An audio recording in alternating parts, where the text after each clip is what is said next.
Next game. Always in football is the next game. The last game's gone. We can't do anything about it. We've looked at it, we've assessed it, and hopefully we've learned from it. What do you want to learn from it, and what do you think you need to learn from it? What have you learned from it to take into these games then? I think what you learn from it is that we were a good team going into the game. We didn't perform on the night. It doesn't make us a bad team coming out it. So we have to show that in the next 3 games that we've got over the disappointment, and we'll look forward to a good Nations League campaign. Is it doing what you've been doing well recently, doing that better, or do you think about changing it and mixing it up for these games, both personnel-wise and the way you set up? I think with the way the calendar's structured now, there's not so many friendly games. There's no real chance to, what you would say, experiment. Obviously, we had some friendlies in March, which was unusual.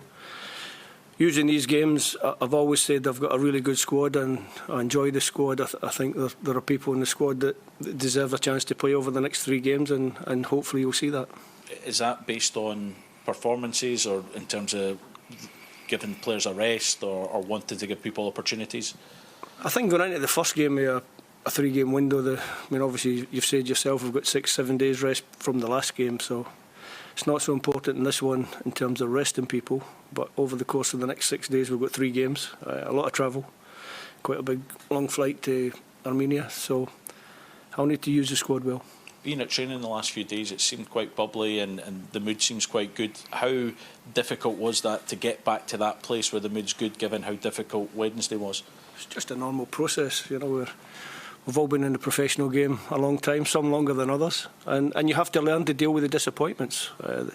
Not everything's going to be great for you. You're not always going to be successful, and sometimes you have to take the knocks and move on.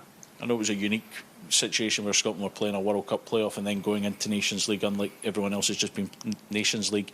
How do you try and change the focus now and concentrate on trying to get into that A division this time? It is a new tournament, so it's another tournament. It's one that we want to do well in, and if we can manage to finish top of the section and get into the A group for the next round of Nations League matches, then that would obviously be another sign of the progress that I think that we're making. Steve, how much analysis do you look at last Wednesday and what went wrong? And during the game, when did you realise it wasn't quite working? I think you're watching the game and you're thinking that Ukraine were better than us on the night.